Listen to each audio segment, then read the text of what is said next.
नमः शिवाय। जय श्री शंभु। हर हर महादेव। प्रिय भक्तजन, आप सभी को सावन की चौथी और अंतिम सोमवारी की ढेरों सारी शुभकामनाएं। आप सभी पर भगवान भोलेनाथ और माता पार्वती की कृपा सदा सर्वदा बनी रहे। प्रिय भक्तजन, आज का दिन बेहद ही शुभ है। आज श्रावण मास की अंतिम सोमवारी है और आज एकादशी भी है। आज के दिन व्रत और पूजन से भगवान भोलेनाथ और माता पार्वती के साथ भगवान श्री हरि विष्णु की भी कृपा प्राप्त होती है। आज के दिन व्रत अनुष्ठान रखने से समस्त मनोकामनाएं पूर्ण होती है। तो चलिए आज इस शुभ दिन पर भगवान भोलेनाथ और माता पार्वती के श्री चरणों में नमन करते हुए सुनते हैं सावन सोमवार संपूर्ण व्रत कथा और आरती। तो प्रेम से बोलिए शिव जी माता पार्वती की जय। जय शिव शंभु। हर हर महादेव। सावन सोमवार व्रत कथा के अनुसार अमरपुर नगरी में एक धनी व्यापारी रहता था। दूर दूर तक उसका व्यापार फैला हुआ था। नगर में उस व्यापारी का सभी लोग मान सम्मान करते थे। इतना सब कुछ होने पर भी वह व्यापारी अंतर्मन से बहुत दुखी था, क्योंकि उस व्यापारी का कोई संतान नहीं था। दिन रात उसे एक ही चिंता सताती रहती, उसकी मृत्यु के बाद उसके इतने बड़े व्यापार और धन संपत्ति को कौन संभालेगा। पुत्र पाने की इच्छा से वह व्यक्ति प्रति सोमवार भगवान शिव की व्रत पूजा किया करता था और संध्या के समय में व्यापारी शिव मंदिर में जाकर भगवान शिव के सामने घी का दीपक जलाया करता था। उस व्यक्ति की भक्ति भाव को देखकर श्री माता पार्वती जी ने भगवान शिव से कहा, हे प्राणनाथ, यह व्यापारी आपका सच्चा भक्त है। कितने दिनों से यह सोमवार का व्रत और पूजन नियम पूर्वक करता है। भगवान आप इस व्यापारी की मनोकामना को अवश्य पूर्ण करें। भगवान शिव ने मुस्कुराते हुए कहा, हे पार्वती, इस संसार में सबको अपने कर्म के अनुसार ही फल प्राप्त होता है। प्राणी जैसा कर्म करते हैं उसे वैसा ही फल प्राप्त होता है। इसके बावजूद भी माता पार्वती नहीं मानी। उन्होंने आग्रह करते हुए कहा, हे नाथ, आपको इस व्यापारी की इच्छा अवश्य ही पूरी करनी पड़ेगी। यह आपका अनन्य भक्त है। प्रति सोमवार आपका विधि विधान से व्रत रखकर पूजा आराधना करता है। तत्पश्चात आपको भोग लगाकर एक समय भोजन ग्रहण करता है। आपको इसे पुत्र प्राप्ति का वरदान देना ही होगा। पार्वती जी का इतना आग्रह देखकर भगवान शिव ने कहा, हे पार्वती, तुम्हारे आग्रह पर मैं इस व्यापारी को पुत्र प्राप्ति का वरदान देता हूँ, लेकिन इसका पुत्र 16 वर्ष से अधिक जीवित नहीं रहेगा। इसके पश्चात मृत्यु को प्राप्त हो जाएगा। इससे अधिक मैं और कुछ नहीं कर सकता। ये सभी बातें साहूकार सुन रहा था। इससे उसको ना कोई प्रसन्नता हुई और ना ही कोई दुख हुआ। वह पहले जैसा ही शिव जी का व्रत और पूजन करता रहा।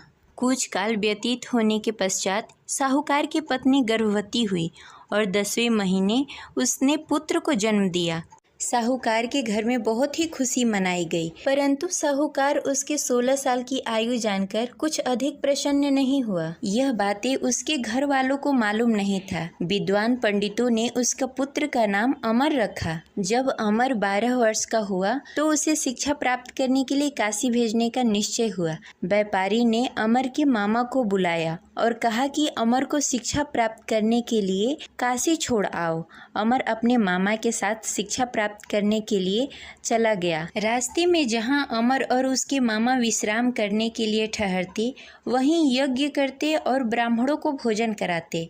लंबी यात्रा के बाद अमर और उसके मामा एक नगर में पहुंचे। उस नगर में राजा की कन्या के विवाह की खुशी में सभी नगर को सजाया गया था। निश्चित समय पे बारात आ गई, लेकिन वर का पिता अपने बेटे की एक आंख से काने होने के कारण बहुत चिंतित था।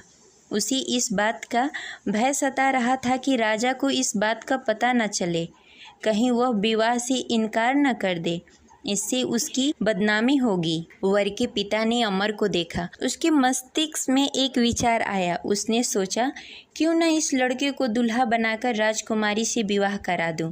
विवाह के बाद उसको धन देकर विदा कर दूंगा और राजकुमारी को अपने नगर ले जाऊंगा। वर के पिता ने इसी संबंध में अमर और उसके मामा से बातें।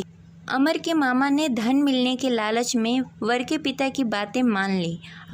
अमर को दूल्हे का वस्त्र पहनाकर राजकुमारी चंद्रिका से विवाह करा दिया। राजा ने बहुत सारा धन देकर राजकुमारी को विदा किया। अमर जब लौट रहा था तो सच नहीं छिपा सका और उसने राजकुमारी की ओढ़नी पर लिख दिया, राजकुमारी चंद्रिका, आपका विवाह मेरे साथ हुआ है। मैं काशी शिक्षा प्राप्त करने के लिए जा रहा हूँ। अब तुम्हें जिस नवयुवक की पत्नी बनना पड़ेगा वह कान्हा है।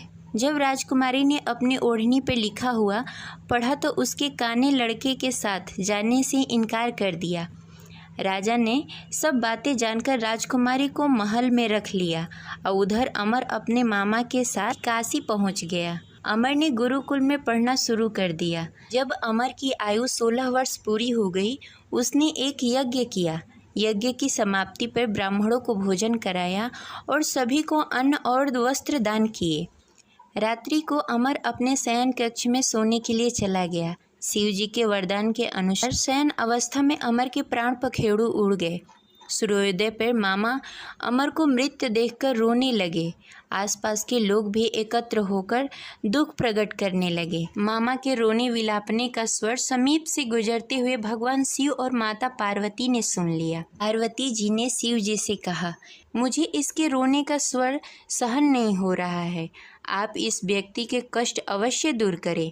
भगवान शिव जी ने पार्वती जी के साथ अदृश्य रूप में समीप जाकर अमर को देखा तो पार्वती जी से बोला, हे पार्वती, यह तो वही व्यापारी का पुत्र है।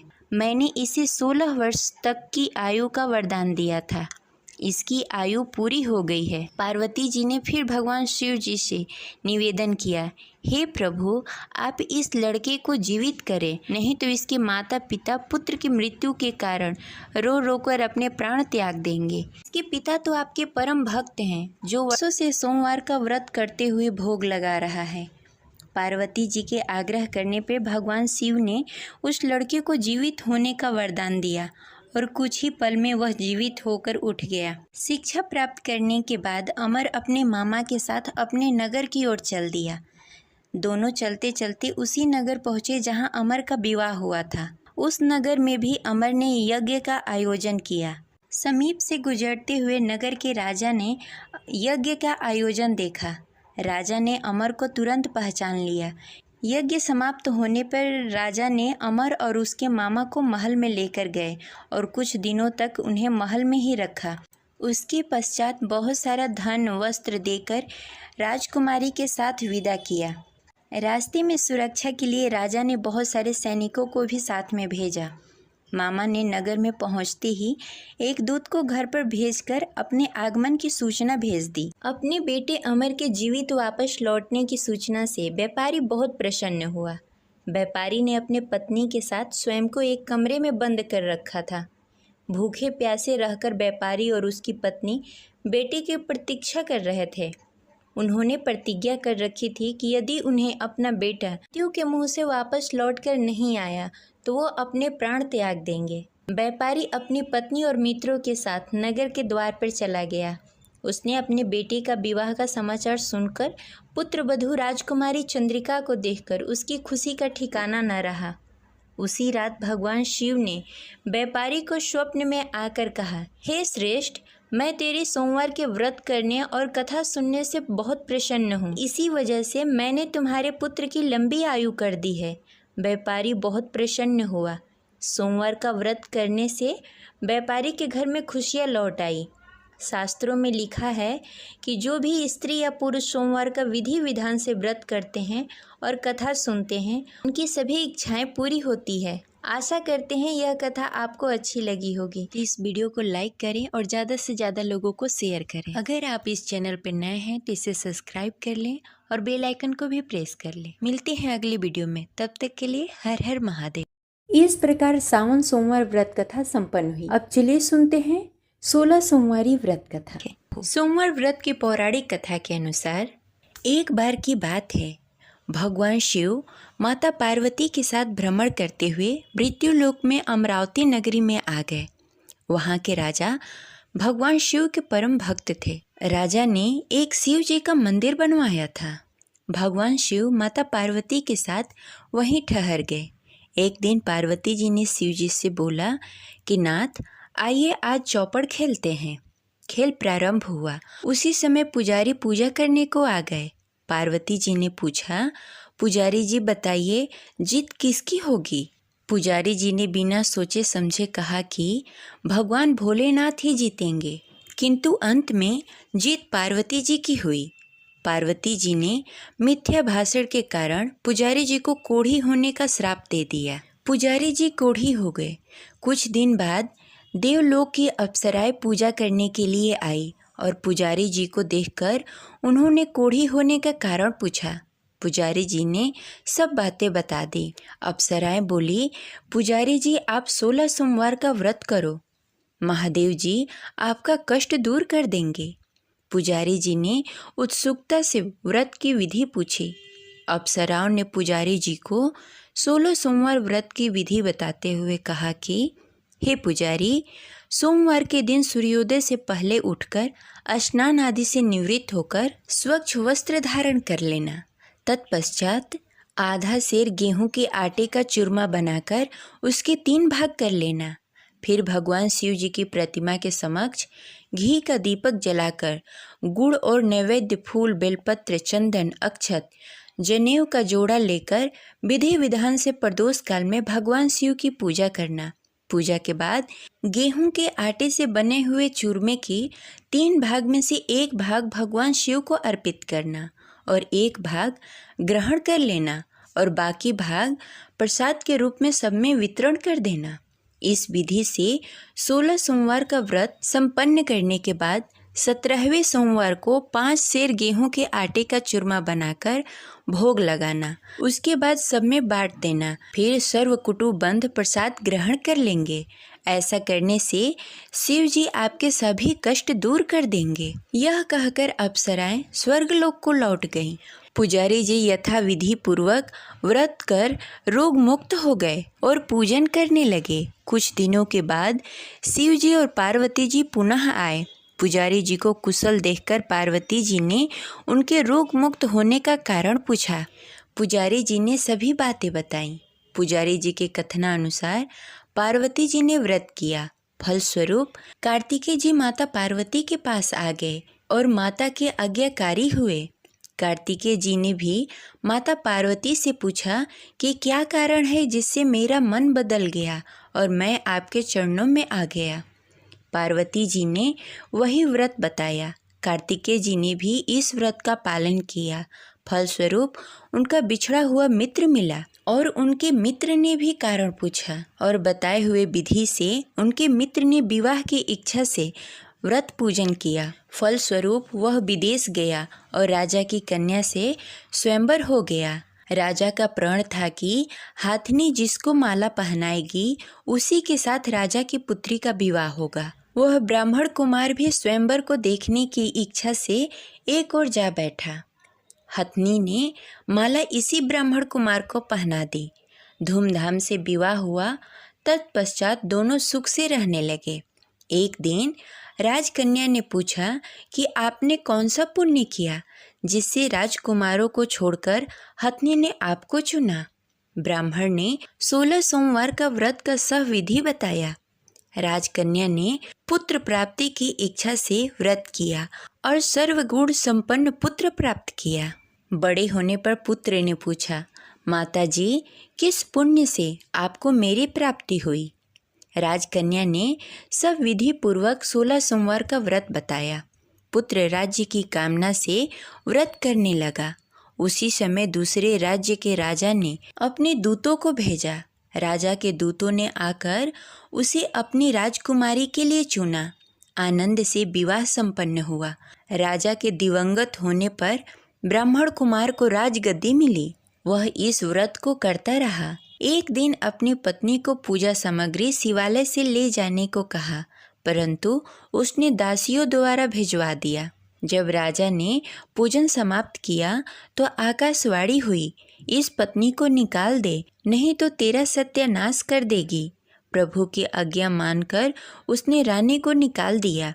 रानी भाग्य को कोसते हुए नगर में एक बुढ़िया के पास आई। उसका हाल देखकर बुढ़िया ने उसके सिर पर सूत की पोटली रखकर बाजार भेजा। रास्ते में आंधी आई और पोटली उड़ गई। बुढ़िया ने उसे फटकार कर बाहर निकाल दिया। वहाँ से वह रानी तेली के यहाँ पहुँची और तेली का सारा बर्तन चटक गया। तेली ने भी उसे निकाल दिया। रानी पानी पीने नदी पर पहुँची और नदी सूख गई। सरोवर पहुँची तो हाथ का स्पर्श होते ही जल में कीड़े पड़ गए। वही जल को पीकर आराम करने के लिए जिस पेड़ के नीचे जाती वह पेड़ सूख जाता। वन और सरोवर की यह दशा देखकर ग्वाले उसे मंदिर के गोसाई के पास ले गए। उसे देखकर गोसाई जी समझ गए कि यह कुलीन अबला विपत्ति की मारी हुई है। धैर्य बांधते हुए बोले, बेटी तू मेरे यहाँ रह जा, किसी बात की चिंता मत कर। रानी आश्रम में रहने लगी, परंतु जिस वस्तु पर उसका हाथ लगे वहीं कीड़े पड़ जाते। दुखी होकर गोसाई जी ने पूछा, बेटी किस देव के अपराध से तेरी यह दशा हुई है?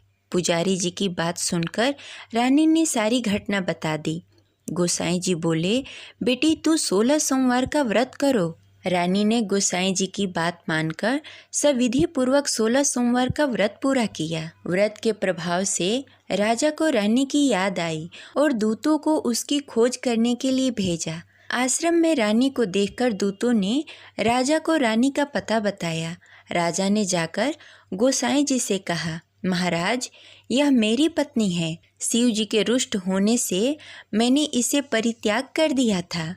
शिव जी के कृपा से मैं इसे ले जाने आया हूँ। कृपा करके इसे जाने की आज्ञा दें। गोसाई जी ने आज्ञा दे दी। राजा रानी को नगर में लेकर आए और नगर वासियों ने नगर सजाया, बाजे बजाने लगे और मंगलाचार हुआ। तत्पश्चात शिव जी की कृपा से प्रतिवर्ष 16 सोमवार का व्रत कर वह रानी के साथ सुखपूर्वक रहने लगे। इसी प्रकार जो भी मनुष्य भक्ति सहित और विधि पूर्वक 16 सोमवार का व्रत करता है और कथा सुनता है, उसकी सभी मनोकामनाएं पूर्ण होती है और अंत में वह शिव जी को प्राप्त होता है। इस प्रकार यह कथा संपन्न हुई। अब चलिए आरती प्रारंभ करते हैं। ओम जय शिव ओमकारा, स्वामी जय शिव ओमकारा, ब्रह्मा विष्णु सदा शिव, अर्धधांगी धारा।